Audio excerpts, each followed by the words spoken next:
Well, welcome everybody. I just wanted to take a quick moment before the game starts. Sorry about getting out the storm video later than I would have liked. I had life stuff came up and curveball me, so I wasn't able to get out this morning. Instead, it was closer to game time again, which is unfortunate. I'll try to get those out a day before an hour as soon as I can, so that they're not like right before game time, so people have more time to absorb it, see it, so on and so forth. But with all that said, I also want to say that my original video reporting on Dwana Bonner stuff. I'm not a journalist. There's no ethical standards for me, but I also want to make sure that the things that I say and I make videos on, that there is more research in there, and that that you can trust the information that I'm giving you. I haven't always been great on that. And it's the thing that I recognize, especially after the Dewanna Bonner stuff, because the reality is even though now we are in a state where it looks like she is going to part way with the fever. The other stuff I didn't have 100% verification on. They were rumors. And so if I report on rumors, that can be very interesting maybe to you, but it's not necessarily trustworthy all the time. And I think that going forward, I'm going to make sure that I fact check a lot more on the stuff that I do. Even little things like in that video, I talked about picking up Amahir, and a lot of people pointed out. And when I went and looked at the contracts, Amahir is signed to a rest of season contract, so we couldn't pick her up. So throwing that out there when it's not a possibility, even though I would love to have her after her addition, is stuff that I should clean up. So I'm gonna clean up that stuff. But with all that said, not bearing the lead, it appears that there's more reporting now, official reporting from multiple sources, that Dwana Bonner has no interest in returning to the Indiana Fever, which is unfortunate because there were a lot of quotes that came out from Caitlin Clark about Dwana Bonner being on the team. Mainly, she's such a selfless leader. She's here to win. She says she says that, but she really means it. Uh, DB's been tremendous, not only as a leader, she's a tremendous basketball player too. She's won championships. She knows what it is. So Clark was clearly super enthusiastic about picking her up. Probably helped recruit her, fought for her, and I want to also preface this with we do not know what the reasons are that she cannot come back and play with the Fever. It appears from the reporting that her two landing spots she would like to go to is going to be Phoenix, which was kind of expected because that's where her SO currently plays for the Mercury. And also that team's playing pretty good. So that's a good team to go to for a championship. And then there also is the Atlanta Dream. Both of those are interesting choices. But it is unfortunate that, we spent all this effort, we put in a big contract to pick up a player, and now we're in a situation for whatever reason, we don't know the reasons. She is no longer going to be playing with the Fever. The good news is it brings up cap space. We're going to get some of that cap space back.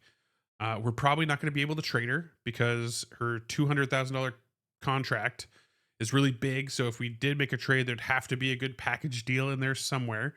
Maybe the front office can pull it off, but I also could see that teams might wait. The Mercury aren't really incentivized. That's probably the number one spot, but they're not really incentivized to, because what happens is if we can't get a trade, we will then have to drop Dwana Bonner because we'll want to get players that actually want to play for the Fever.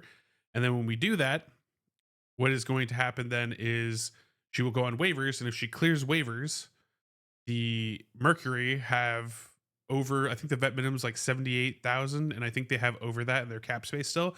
So they would be able to just wait 48 hours. She gets off cap space, they sign her to the vet minimum, and boom, they add Dwana Bonner to a team that's already looking like a contender, which would be a huge coup for them. So yeah, like, that's not to say that other teams might drop players if they really want Dwana Bonner and pick her up. It's just one of those frustrating situations where it's like, we're going to lose someone that we thought was a key piece. It is no longer going to be a key piece. And some other team might just get way better because they pick her up for a vet minimum, which, yeah, that hurts. Now, as far as players to pick up, I mentioned players last time. Obviously, we could bring Airy back immediately if that happens. We can also probably we need to go find, not probably, we need to go find another forward. Hopefully someone that can rim protect and run and that kind of stuff. Someone younger.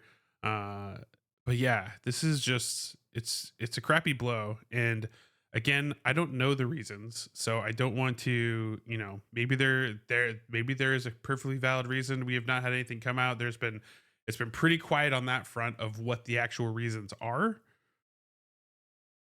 But, you know, if it's again, I don't want to speculate. It's just the reality that we live in. She's not going to return, and that sucks. And I hope that this is a very good lesson for the front office of attracting players, attracting talent, and making sure that we also attract talent that wants to play here and fits the system. Because obviously, there's been some misses.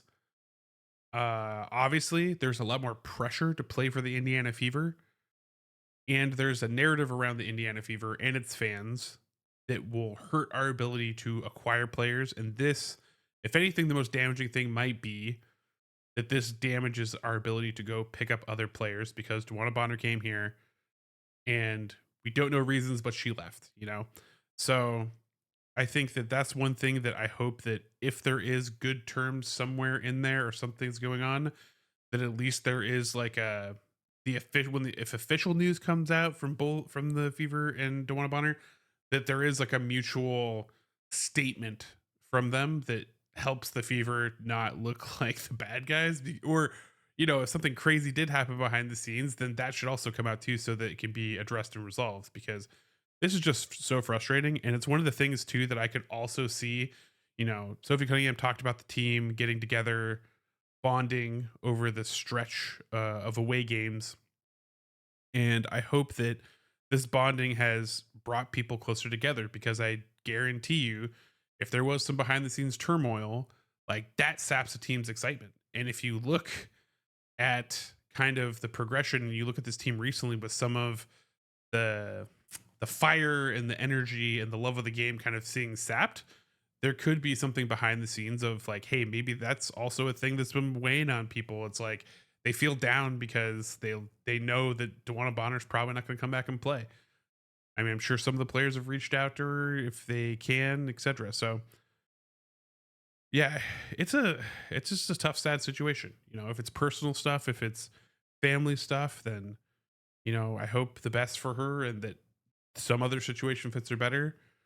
But also, if it's, you know, turmoil stuff, then I hope the Fever come out on the other side and we can make some good acquisitions, that we can protect some reputation, because next year's a big deal. Like next year, the CBA teams are going to be there's a big chance to create real, true super teams and get big acquisitions next year. And we need to, whatever happens this year for the Fever, they need to set up for next year in order to attract the best talent and the exact type of players that we need. So with all that said, let me know what you think down in the comments. And remember, you're going to be amazing today because you are amazing. And I hope the Fever win. Catch you after the game.